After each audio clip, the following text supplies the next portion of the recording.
नमस्कार, बोले बिहार में आप सभी का स्वागत है। मेरा नाम है अभिषेक तिवारी। बिहार में पप्पू यादव की पार्टी ने एक और बड़ा ऐलान कर दिया है। पप्पू यादव की पार्टी ने कहा है कि जो भी बैंक आम नागरिकों को लोन नहीं देगा, उस बैंक के ऊपर तालाबंदी कर दी जाएगी। उद्योग लगाने को लेकर के तरह तरह की खबरें आप तक पहुंचाई जा रही हैं। लघु उद्यमी के रूप में सरकार की योजना भी है कि तमाम लोगों को सुविधाएं दी जाए, और उद्योग मंत्री शाहनवाज हुसैन इसमें कार्यरत भी नजर आए हैं। पिछले दिनों पप्पू यादव और शाहनवाज हुसैन की मुलाकात भी हुई थी। उसके बावजूद आज एक प्रेस कॉन्फ्रेंस कर पप्पू यादव के सिपाहियों ने यह खुल्लम खुल्ला ऐलान कर दिया है। सुनिए आखिरकार उन लोगों ने के द्वारा क्या कुछ कहा जा रहा है। देखिए, जन अधिकार पार्टी ये मानती है कि बिहार के पिछड़ेपन का कारण केंद्र सरकार और राज्य सरकार द्वारा बैंकों के सिस्टम में जो लापरवाही बरत रही है वो है। अभी कुछ दिन पहले रिजर्व बैंक ऑफ इंडिया का एक सीडीआर का स्टेट वाइज रिपोर्ट आया है। इसमें बताया गया है कि बिहार का जो सीडीआर है वो 40.1% है।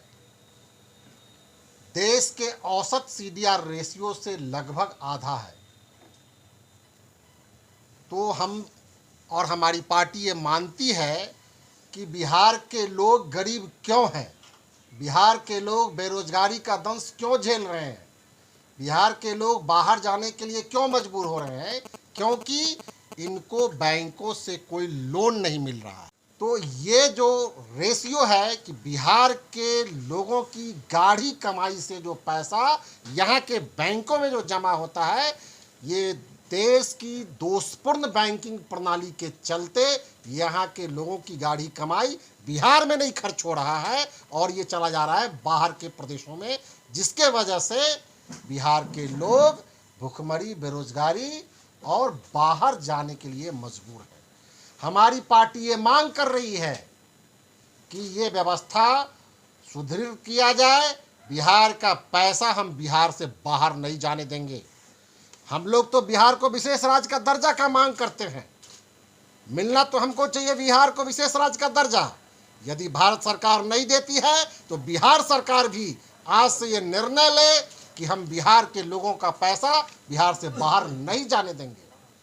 तब यहाँ के लोगों को स्वरोजगार का मौका मिलेगा, यहाँ के लोगों को छोटे छोटे कुटीर उद्योग और लघु उद्योग खोलने का मौका मिलेगा, यहाँ के किसानों को अपनी किसानी करने के लिए बैंकों से लोन लेने में कोई मशक्कत नहीं करता है।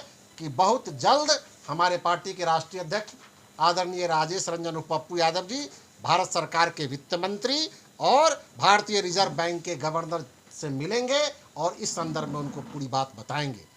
उसके बावजूद भी 15 दिनों के अंदर में वित्त मंत्री और गवर्नर से मिलने के बाद, रिजर्व बैंक के गवर्नर से मिलने के बाद 15 दिनों के अंदर में अगर बिहार के लोगों को लोन देने में बिहार की बैंक अगर आनाकानी करती है तो जन अधिकार पार्टी के कार्यकर्ता बिहार के बैंकों में तालाबंदी लगाएगी और बिहार सरकार से और यहाँ के लोगों को कहेगी कि इस बैंकों में हमारा पैसा नहीं जाएगा, हम उस बैंक में पैसा जमा करेंगे जो बैंक 100% हम लोग को लोन मुहैया कराएगी। ये मांग हम लोग की है, जो बिहार के पिछड़ेपन पर हम लोग आसानी से इसको आर्थिक पिछड़ेपन को दूर कर सकते हैं, जो हमारे हाथ में है, जो बिहार सरकार के हाथ में है, जो यहाँ के बैंक के मैनेजर के हाथ में है, वो कर सकते हैं।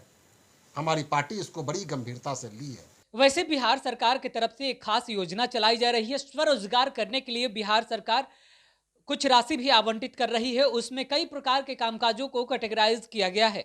इसके उपरांत बिहार सरकार ने तमाम बैंकों को यह निर्देश दिया है कि जरूरतमंदों को राशि भी आवंटित की जाए, वो भी बहुत कम समयावधि में। खास तौर पर बिहार सरकार की तरफ से उसमें बहुत मुआवजे की भी रकम बढ़ाई गई है, वो भी राशि बढ़ा दी गई है। हालांकि देखने वाली बात है कि आने वाले दिनों में पप्पू यादव के सिपाहियों के द्वारा किए गए ऐलान के बाद बैंक कर्मियों का क्या रवैया रहता है। क्या बिहार में लोन लेने और देने वाला प्रोसेस जो है वो पहले से बेहतर हो पाएगा या फिर ऐसे ही अड़चनें आती रहेंगी। कागजी कार्रवाई में तमाम लोन वाली केसेस उलझ के रह जाते हैं। इसी को देखते हुए आज पप्पू यादव के सिपाहियों ने एक बड़ा ऐलान कर दिया। देखने वाली बात है अब आगे आने वाले दिनों में बिहार सरकार क्या इस पूरे मामलों को देखते हुए कोई बड़ा एक्शन लेगी, कोई बड़ी रणनीति बनाएगी या नहीं। जैसे ही कोई बड़ी खबर हम तक आएगी हम जरूर लेकर आप तक पहुंच जाएंगे। फिलहाल आप सभी का हमारे साथ जुड़ने के लिए बहुत बहुत धन्यवाद। नमस्कार।